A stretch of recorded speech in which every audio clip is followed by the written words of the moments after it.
إني ألقى الإيناس في صومي وصلاتي ودعائي للرحمن وجميع الطاعات.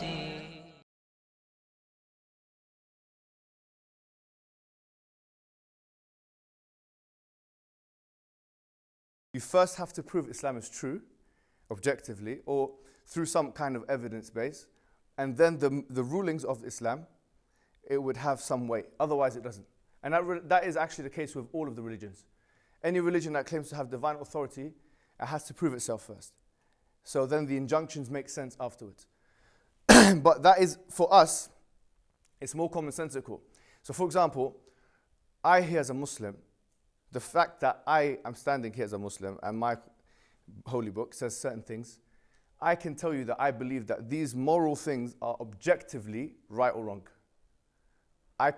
You cannot say the same thing if you're an atheist. It's impossible. And I dare any atheist. Genuinely, you can't. If you're an atheist, you cannot stand here, and I challenge, actually, and this is not to be polemical, but I want, because this is a kind of like, we're trying to rationalize things, yeah? I challenge any atheist, right, or someone who comes from a non-theistic perspective to come here, to stand here, and I'll give you the mic, or you can speak to the people, and tell me how you can objectively prove anything that you don't like about Islam, from a moral perspective, is wrong in the first place. That would be my challenge. That includes polygamy, that includes anything. That includes the inheritance laws, that includes anything you don't like about Islam. The hijab, even though my surname is Hijab, you know, I know you might not like me as well. That includes absolutely anything. You can't, it's impossible. So therefore, all you're doing is actually, I personally believe, you're superimposing a narrative, which is actually a post-colonial narrative, which relies upon the Western experience, the Enlightenment era, the Renaissance, etc. And you're superimposing it, you're saying everyone should believe in what we believe in. Why? Because we've had the enlightened experience. That's basically your position. So from that angle, you actually are kind of similar to the colonial predecessor. You're quite similar to the British colonial predecessor who come into people's lands and just superimpose their belief system without actually explaining to them, reasoning with them, convincing them that their belief system is the ultimate truth in the first instance. So the truth is this, I'm not here to apologize about Islam. I'm here to challenge the people that are challenging Islam. That's what I'm here to do, because I don't think that I should be on the back foot. I believe that every atheist should be on the back foot. I'm sorry to say this very crudely, but if any atheist, feels like there's a problem with Islam, because I've read so many of these questions, there's an issue with Islam as a result of its morals, then I challenge the atheist to come here first and foremost and tell me how you can prove that your moral is objectively true. Otherwise, your deduction does not work. Otherwise, you cannot disprove Islam at all. Otherwise, you're shooting yourself in the foot. Go ahead, my friend. Yes, the onus is on us. But everyone's got, the onus is on us. For as Muslims, this is the thing, this is a very good point. Sorry, I'm sort of taking it. The onus is on us. What we have, you have to understand, everyone's got different truth standards, as you correctly said, yeah? Nowadays, you have something called a flat earth society. They don't buy the evidence that the earth is round. So they have a different truth standard to us when it comes to cosmological realities. As Muslims, we present an evidence base, a case, yeah? And if people accept the case, then they can accept the case. If they reject the case, they can reject the case. But this is where the contradiction would lie.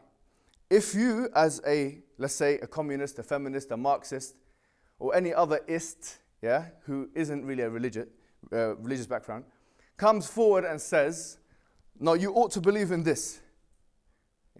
Now that's why I feel like you've got a problem. You've got a philosophical problem on your hand. Because you haven't even attempted to prove to me that's correct.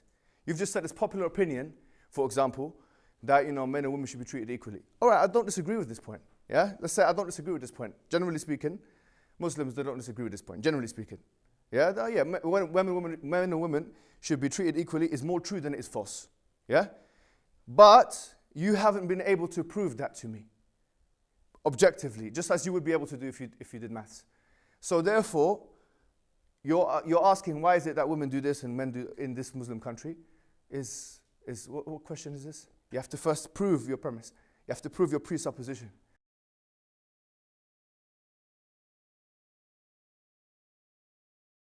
The Prophet Muhammad sallallahu alaihi wasallam, he said in the hadith, narrated by Aisha radiallahu anha, he said, "An-nisa'u shaqa'iqu rijal." It's a sahih hadith, which means that women are equal to men.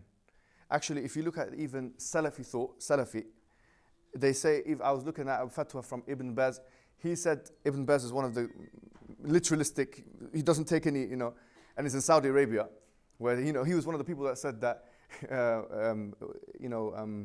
driving cars for women is not allowed. He passed the fatwa. Anyways, he said this means musawiyat. He had to say this means musawiyat, which means in Arabic they're equal. That's the meaning, yeah? Now, he said, okay, and him and others, and everyone that's looked at this hadith and said, okay, how could that be the case? Because there's something in Arabic called istisna'at, which means there are exceptions. Yeah, so men and women, that's why I said in the beginning, guys. I said in the beginning that I generally agree with the premise of feminists.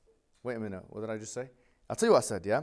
I said I generally agree with the feministic premise because it goes in line with the hadith of the Prophet Muhammad sallallahu alaihi wasallam.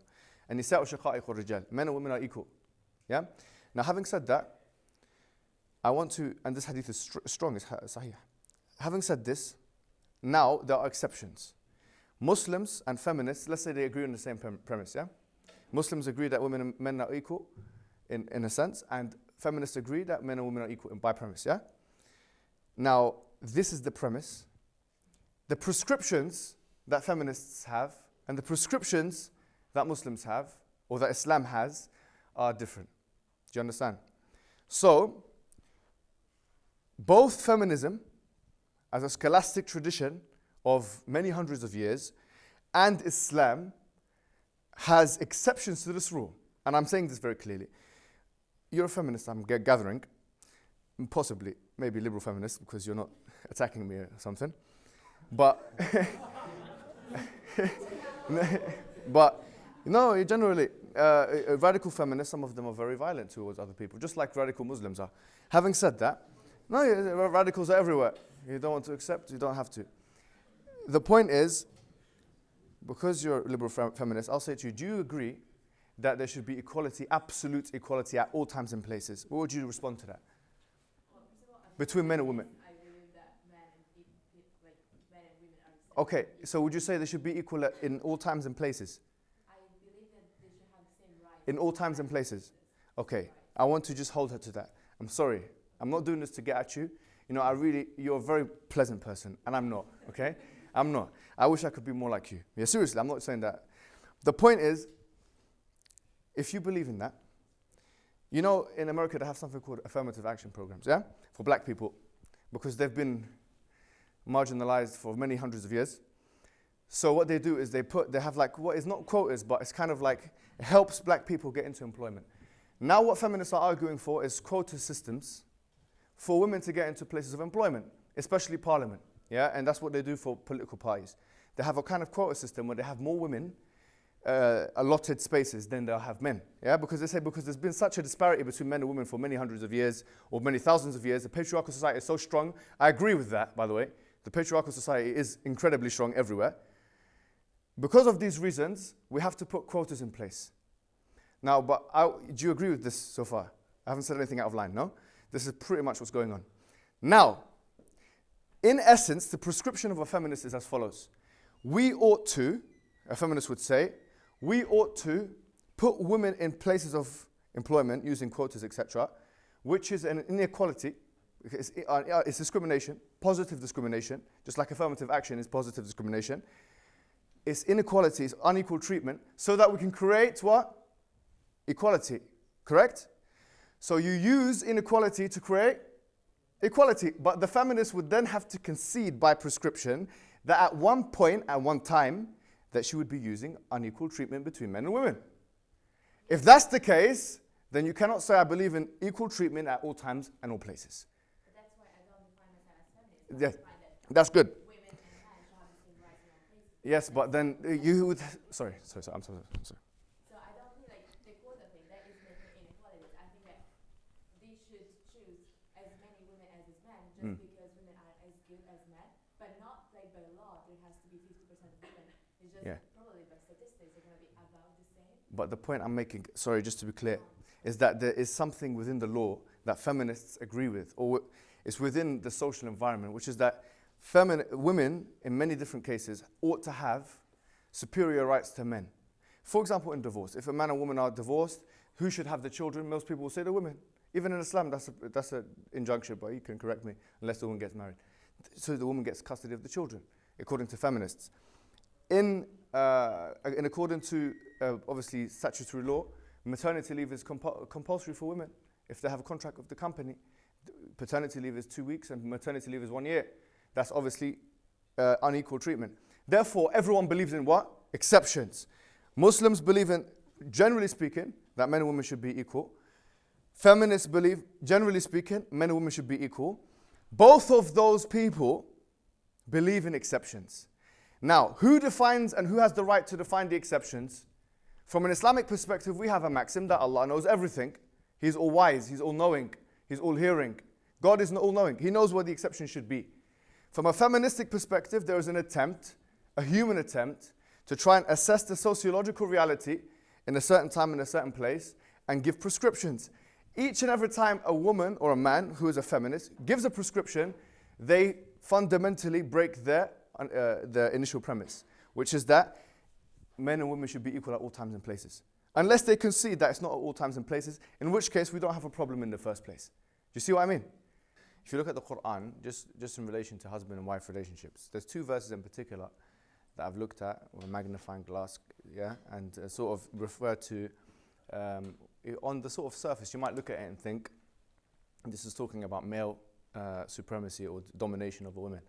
There's 2 verses. One in Surah Al-Baqarah, chapter number 2, verse 228. It's a part of a verse which says, وَلَهُنَّ مِثْلُ الَّذِي عَلَيْهِنَّ بِالْمَعْرُوفِ وَلِلرِّجَالِ عَلَيْهِنَّ دَرَجَةٌ. And then chapter 4, verse 34, الرِّجَالُ قَوَّامُونَ عَلَى النِّسَاءِ. Okay, so men are maintained as protectors over women.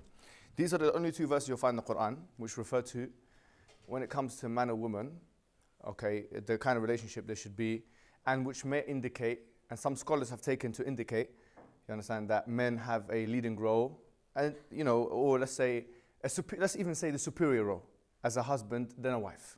Okay, when you look at the tafsir, the classical exegeses of these verses, if you look at chapter 2, verse 228, for example, I was amazed, my personal self. I looked at the oldest tafsir, the oldest Mu'tamad tafsir, which is by At-Tabari. At-Tabari, who died, I think, 310, yeah? He wrote in the verse, وَلَهُنَّ مِثْلُ عَلَيْهِنَّ بِالْمَعْرُوفِ وَلِلرِّجَالِ عَلَيْهِنَّ دَرَجَةٌ, which means that men have 1 degree of authority over them. So there was a big discussion. He made a big discussion. His tafsir said, what is this degree? Some scholars say that the degree is that the men can do fighting and stuff and like that, and women don't. And he said that some people all say this. And he said, actually, I personally believe, At-Tabari, he says, I believe that this degree is not a degree of authority, it's a degree of pardoning. Because Allah subhanahu wa ta'ala says in the Quran, وَإِن تَعْفُوا وَتَصْفَحُوا وَتَغْفِرُوا فَإِنَّ اللَّهَ غَفُورٌ رَحِيمٌ. It says that if you pardon and this and that, then Allah is also pardoning and forgiving. So he said in relation to this verse, okay, in relation to this verse, actually the relationship, that degree that Allah subhanahu wa ta'ala talks about is a degree of pardoning. That the men should do more work to try and pardon their wife because Allah has put them in a certain position to try and forgive and overlook her shortcomings. That's what the degree means, according to the oldest tafsir. As it relates to الرجال قوامون على النساء, this qawama, and there's a massive discussion which we're not going to have time to get into now. But once again, I think it's caricatured. This verse is caricatured. And people will look at it and think, okay, well then Islam is, the woman is denigrated and put onto the floor. No, it's not true. If you look at the Quran from beginning to end, these are the only 2 verses that I have seen that may allude to male superiority over women in a husband and wife relationship. And both of them, if you look at the oldest, most classical exegeses, don't actually mean that at all. Okay, not talking about no apologetics of the 21st century, because I'm not into that. Genuinely speaking, I'm not into that. I'm into looking at the oldest tafsir, and if you do so, you'll find that there is actually genuinely quite a balance between what a woman. And just to add to what you said, sorry, one more thing. Allah subhanahu wa ta'ala says in the Quran, I think in verse 33 of Surah An-Nisa, وَلَا تَتَمَنَّوْا مَا فَضَّلَ اللَّهُ بِهِ بَعْضُكُمْ عَلَى بَعْضٍ لِلرِّجَالِ نَصِيبٌ مِمَّا اكْتَسَبُوا وَلِلنِّسَاءِ نَصِيبٌ مِمَّا اكْتَسَبْنَ وَاسْأَلُوا اللَّهُ مِنْ فَضْلِهِ. He says, Allah subhanahu wa ta'ala says, do not wish, and the verses here are in am form, in other words, they're generic. It was talking about, inheritance before. وَلِكُلِّ مَوَالِيَ مِمَّا تَرَكَ الْوَالِدَيْنِ وَالْأَقْرَبِينَ. But this verse is talking specifically, or generally, about the relationship between men and women. It says, do not wish what the other person has. I.e., a man shouldn't. And it says, for a man is a portion of what he has earned, and for a woman is a portion of what she has earned. And so ask Allah from His grace. In other words, as you rightly said, I completely agree with you, it's not a competition between men and women. Islam, the depiction of the divine code from an Islamic perspective is that the man and the woman are in a relationship, or let's say husband and wife, okay, and that they, because mother and son, we know that the mother is authoritative for the most case. And other relationships is quite balanced. So this is the controversial one, that's why I'm addressing it. For the most part, I personally believe, if you look at the old classical exegeses, that there's a balance, there is a balance. And whoever says that there isn't a balance is going against not me and not the 21st century apologists, but is going against the oldest of Mufassirun, the people that actually wrote the oldest tafasir. So yeah, there is a balance between relationship. The polygamy issue, is, by the way, as I said to you before, I don't believe that, just to clear something up, I don't believe that men are incapable of exploiting women. Of course not, I don't believe that. And I don't believe a woman should be trapped in any kind of relationship that she doesn't want to be in. Yeah? And there is something in Islam called khula. He will tell you, he's studied, mashallah, more than I have. He will tell you, khula, a woman can تختلع من الرجل. She can get rid of, she can leave the man. It's not just the man that can divorce the woman. A woman can divorce the man as well. That's another misconception of that people may have. So these things I think is troubling misconceptions that Westerners like. Western polemics, Western Orientalists, people that want to impose their way of life on everybody else, like to throw at poor, susceptible, naive minds so that they can and go back to kind of a Gramscian hegemonic framework so that they can impose their kind of framework on you, go back to the colonial era. That's what they like. That's what they want to do. But they're doing it now through subversive methods. Before they used to do it with using the sword and the gun, and they used to come to their countries and, say we're better than you. Now they're using other tactics. And I think it's high time, generally speaking, for Muslims to know their religion really well, yes, and to be able to fight back using a fine argumentation, and rationalism.